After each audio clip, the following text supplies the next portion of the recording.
won't fall. Wilson, what looks like over the back. Well, Oh boy. Jump ball is the call. Wow. Stephanie White's upset about that. That was over the back. Wow. Watch this. That's a jump ball? So, that moment turned into a jump ball. According to the official record, the play where Lexie Hull delivered a flawless textbook box out while Aya Wilson came crashing over her back to snatch the ball somehow ended in a 50-50 possession. But you saw it happen. The commentators were speechless. The coaches were furious. And for thousands watching live, it was the exact moment when doubt turned into certainty. This wasn't just a missed call, it was the breaking point. It became the visual evidence of a problem that's been brewing all season long. A problem players and coaches have quietly complained about for months. Now, because of one viral clip, those private whispers have exploded into public outrage. The athletes are done staying quiet. Their anger on the court, their coaches' reactions on the sideline. All of it points to a league that's lost control of its officiating. Today, we're connecting how this single play turned into the spark of a player-led rebellion, using the league's own footage to reveal how deep the issue runs, and why the WNBA can no longer ignore its growing credibility crisis. We're diving into the story the league hoped would disappear. So, if you're here for the truth, hit that like button. Your support keeps this channel alive. Let's break down the play that blew up the internet. This was a big win for the Fever because the Aces were the only team that they had not won at least one game to last season, meaning the Aces swept the Fever last season. They actually haven't won a game against the Aces in 16 games. And they did it without Caitlin Clark. This team is crazy. They are beating the #1 team in the league first, and then they go and beat the Aces, who they haven't won to in 16 games. And they did it without Caitlin Clark, which is just a testament to how this team is finally developing. That's the analyst reacting live, trying to make sense of what just happened. On the surface, the play looks simple, one of basketball's oldest lessons. A rebounder earns position first. You put your body between your opponent and the rim. That's your space. Lexie Hull did it perfectly. She claimed her spot, sealed off Wilson, and reached for the ball. She did everything right. Aya Wilson, on the other hand, did everything wrong. She didn't fight for her position. She reached straight over Hull's shoulders, making clear contact and preventing her from completing the rebound. Anywhere else in basketball, that's an over-the-back foul. Indiana's possession. End of story. But that's not what the officials decided. The whistle blew, and the call was for a jump ball. A ruling so baffling, so opposite to the rule book, that it felt like a glitch in reality. This wasn't a borderline decision or a gray area play. It was an obvious foul, somehow rewarded when the possession arrow handed the ball back to Las Vegas. That single, shareable clip instantly became the symbol, the undeniable exhibit A of everything fans have been shouting about all season. It wasn't just speculation anymore. It was proof, and it was only the beginning.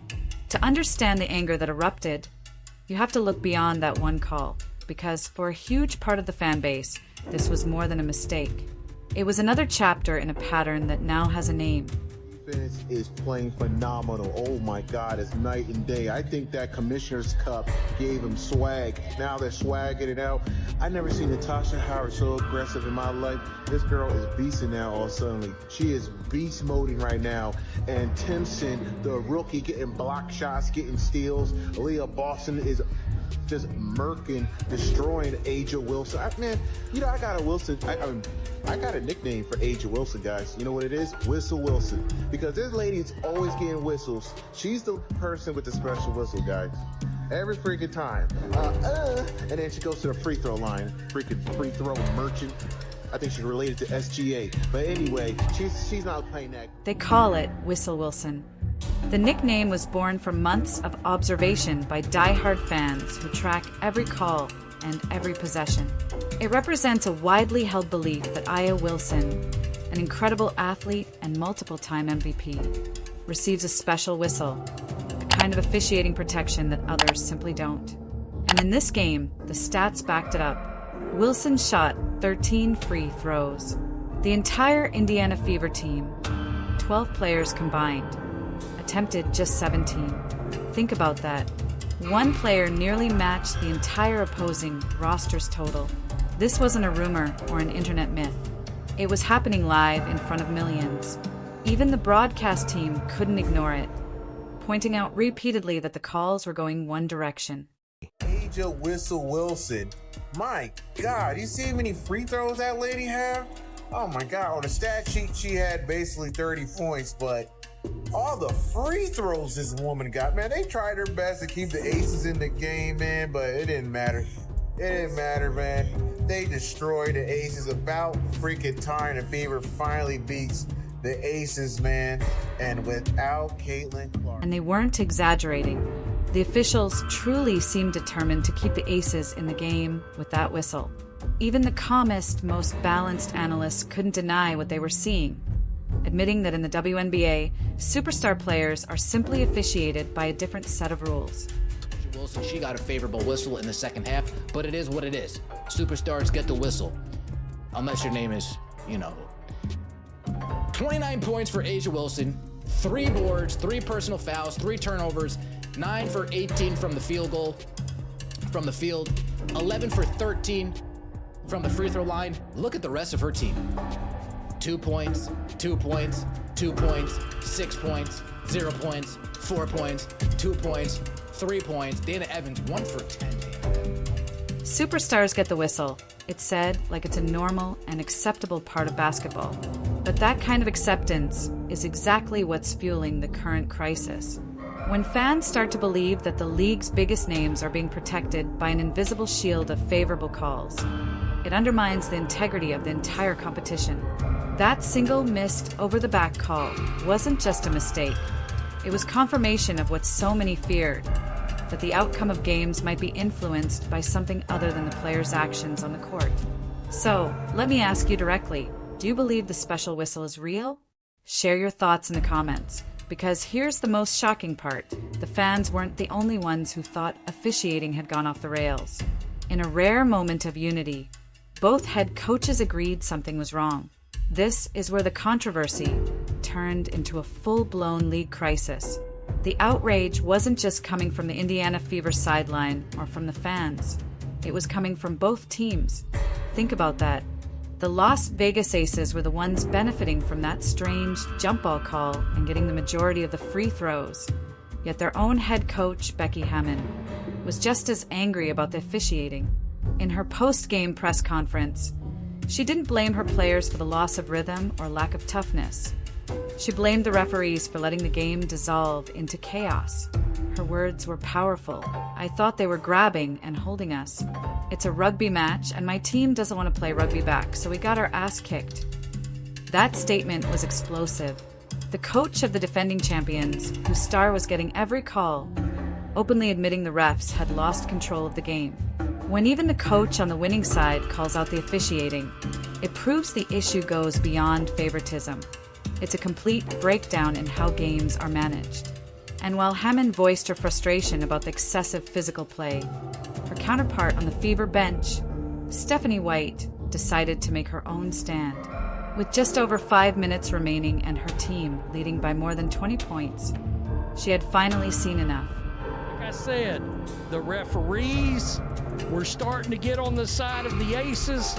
They were trying to wheel the Aces back in.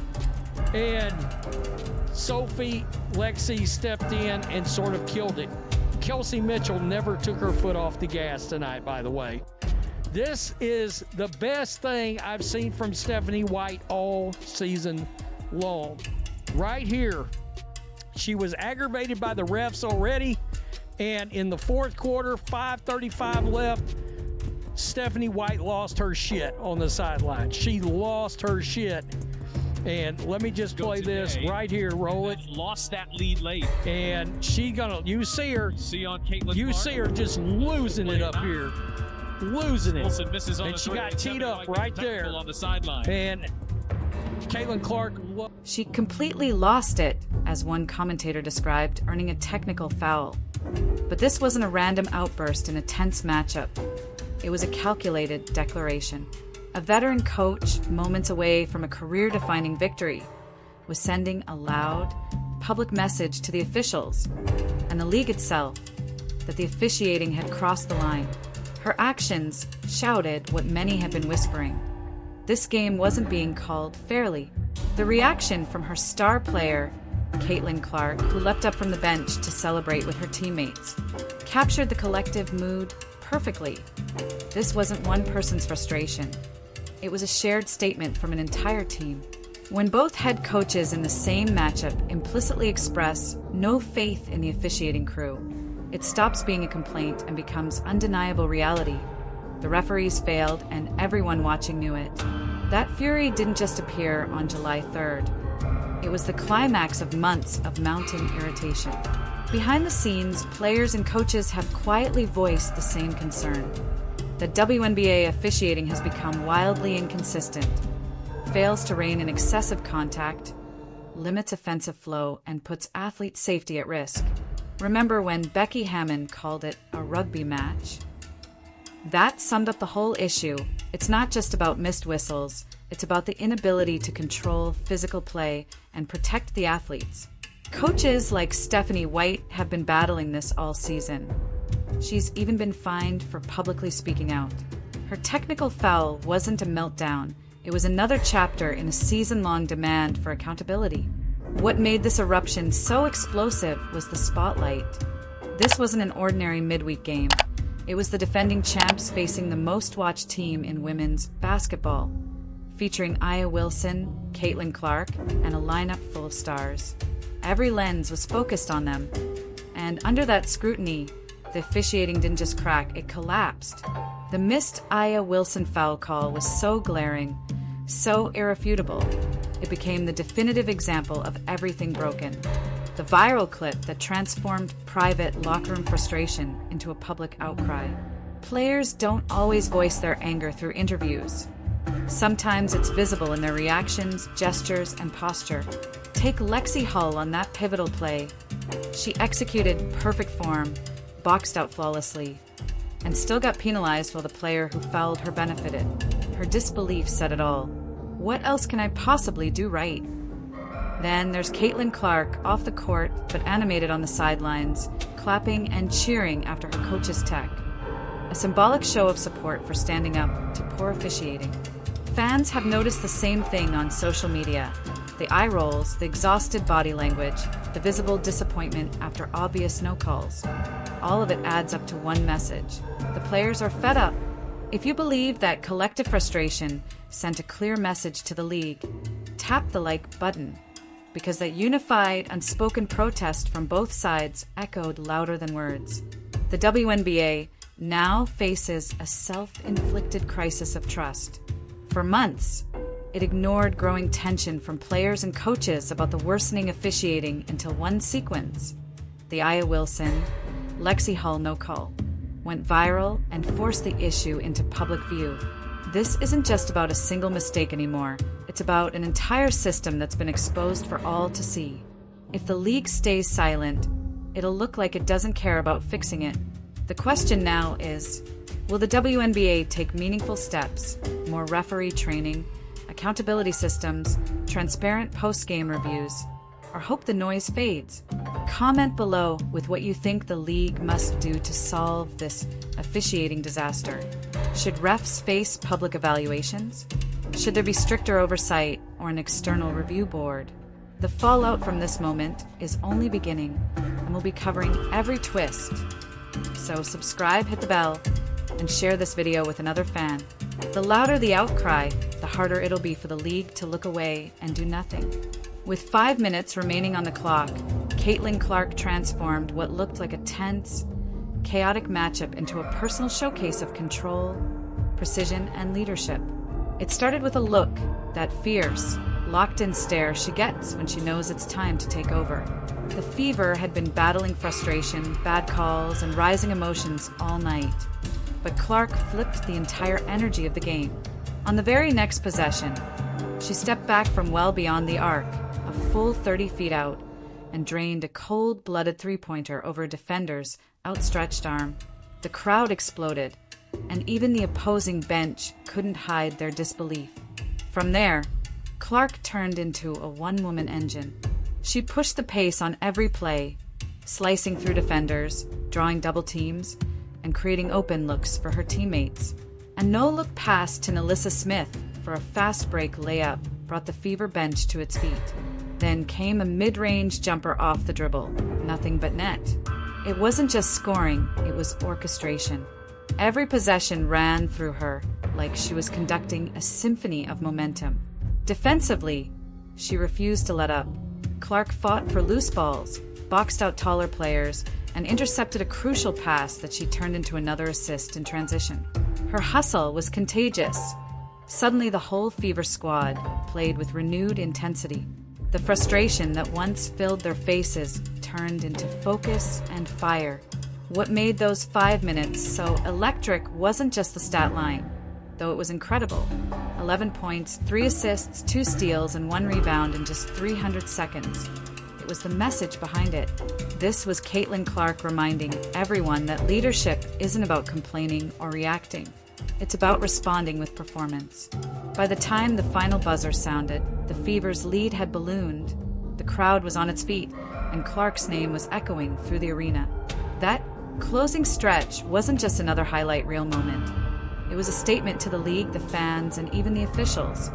No matter how unfair the calls, Caitlin Clark will always find a way to rise above and win. In the post-game press conference, Caitlin Clark's composure was just as impressive as her on-court dominance.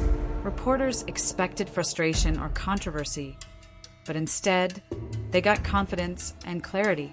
Clark didn't rant about officiating or missed calls. She spoke like a true leader. She acknowledged the chaos of the game, but redirected the focus to execution, teamwork, and resilience. "We can't control the whistle," she said calmly, "but we can control our response." Those words hit harder than any highlight. It was a reminder that her strength isn't only in her deep threes or flashy assists. It's in her mental toughness and ability to keep her team locked in when everything around them is falling apart. Behind the scenes, teammates have described Clark as the emotional center of the locker room. When tempers flare, she diffuses tension with humor. When energy dips, she reignites it with confidence. That's why this performance will be remembered as more than just a stat-stuffing night. It was a defining leadership moment. In just one game, Caitlin Clark turned adversity into inspiration and transformed criticism into proof that she's not just the face of the Fever. She's becoming the face of the WNBA's future.